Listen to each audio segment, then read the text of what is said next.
Bienvenue dans Un procès, une histoire, mais aujourd'hui pas envie de boire et vous allez comprendre pourquoi. J'apporte tout mon soutien aux familles des victimes et mes pensées sont tournées vers les victimes. Histoire de destin, une fête à jamais gravée dans les mémoires. 5 hommes et 2 familles seront liés à tout jamais par un événement tragique arrivé le 22 avril 2023 dans le nord de la France vers 1h15 du matin.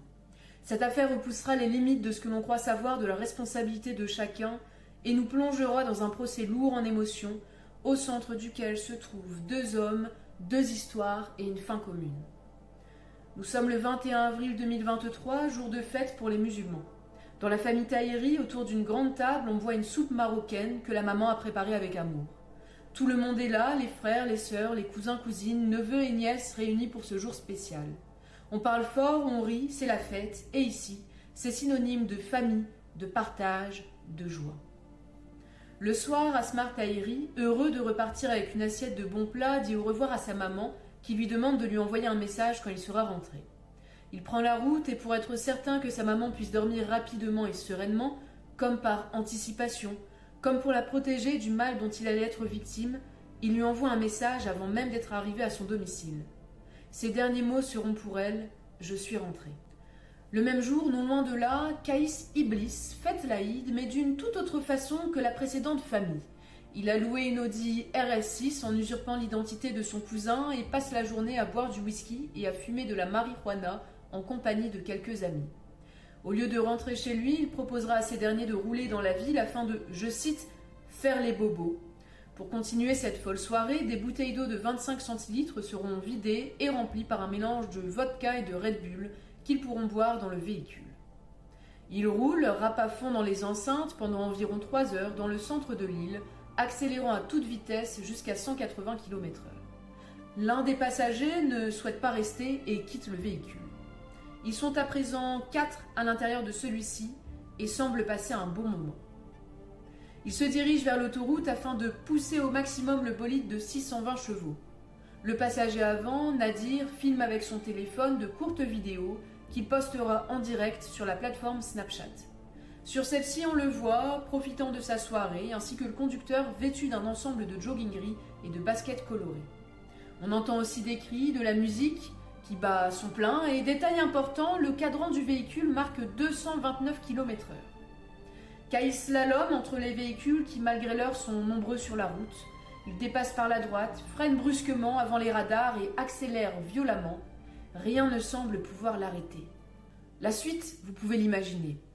L'Audi se déporte une dernière fois, accélérant encore sur la voie la plus à droite. Kaïs Iblis se retrouve derrière une Peugeot 208, conduite par Asmar Tahiri, qui n'imagine pas un instant le funeste destin qui l'attend. Tout se passe en quelques secondes, la victime n'a pas le temps de réagir. L'Audi percute la Peugeot qui, projetée sur une dizaine de mètres, se retrouve sur le toit et s'enflamme à la suite d'une explosion. Asmar, face à la violence du choc, est mort avant que le feu ne s'empare de son corps. Il avait 38 ans. Dans l'Audi, Nadir, 34 ans, est aussi tué. Son frère, Naji, qui est à l'arrière, est grièvement blessé. Et à droite de celui-ci, son ami Faris est vivant. Faris tente de sortir, mais la portière droite est bloquée. Il passera au-dessus de Naji avant de sortir du véhicule, puis portera Nadir afin de l'éloigner de l'engin meurtrier. Une voiture témoin de l'accident est à l'arrêt. À son bord, un couple, abasourdi par la scène, est approché par un homme d'apparence nord-africaine, un brin de corpulence forte. C'est Kaïs. Il souhaite leur parler. Il leur dit que le conducteur de la Peugeot l'a percuté, puis s'en va fumer une cigarette en s'éloignant. Les secours arrivent, suivis de la police. Les premiers soins sont effectués ainsi que des tests d'alcoolémie et de stupéfiants sur les protagonistes qui tiennent des propos incohérents et qui présentent des sautes d'humeur. Ces tests révèlent que l'homicide aurait pu être évité. En effet, comme vous pouvez vous en douter, tous 3 sont positifs au dépistage de marijuana et au test d'alcoolémie. Les policiers effectueront sur place des recherches sur le conducteur de l'Audi et apprendront qu'il a déjà été condamné en 2016 et qu'il ne lui reste plus de points sur son permis. Le décès de Nadir est constaté à 1h50 par les médecins du SAMU.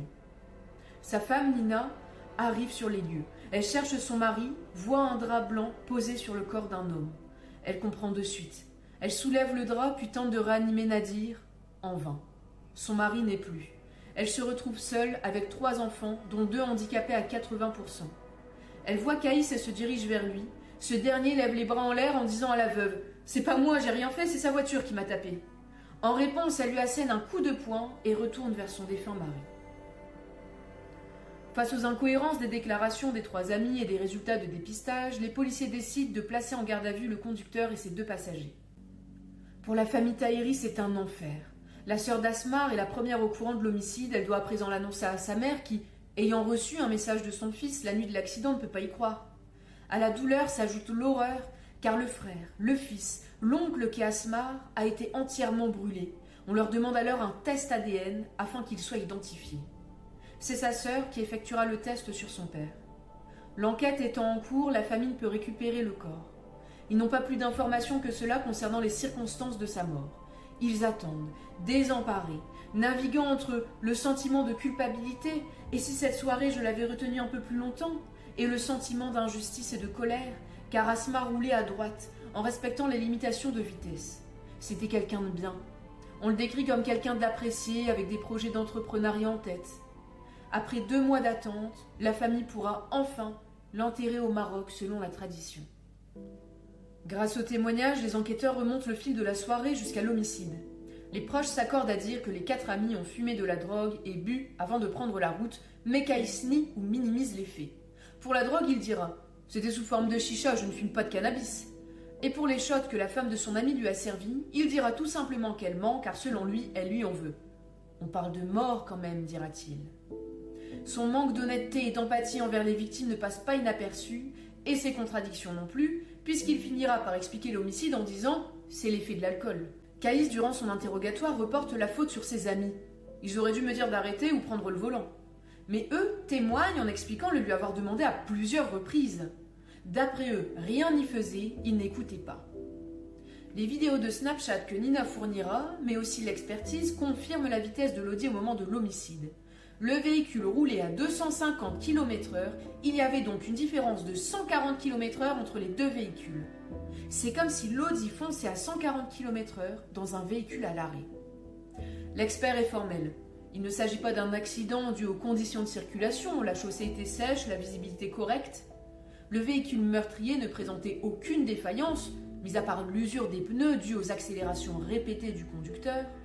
En sachant qu'un véhicule peut être considéré comme une arme par destination, on peut dire que l'arme qui a tué 2 hommes n'était pas défaillante, que les circonstances ne sont pas la cause de leur mort, mais que c'est, comme le conclut l'expert, le comportement de Kaïs, sa vitesse excessive et inadaptée, donc imprévisible pour les autres usagers, qui a conduit à l'accident. Peut-on encore parler d'homicide involontaire ? Il n'a pas décidé d'aller d'un point A à un point B, comme Asmar qui rentrait chez lui. L'objectif était de rester sur les routes sans autre but que celui d'accélérer et d'effectuer de dangereuses manœuvres à des fins d'amusement. Sachez à titre informatif que le délai de réaction est d'1 seconde, mais passe à 3 secondes pour un conducteur éméché.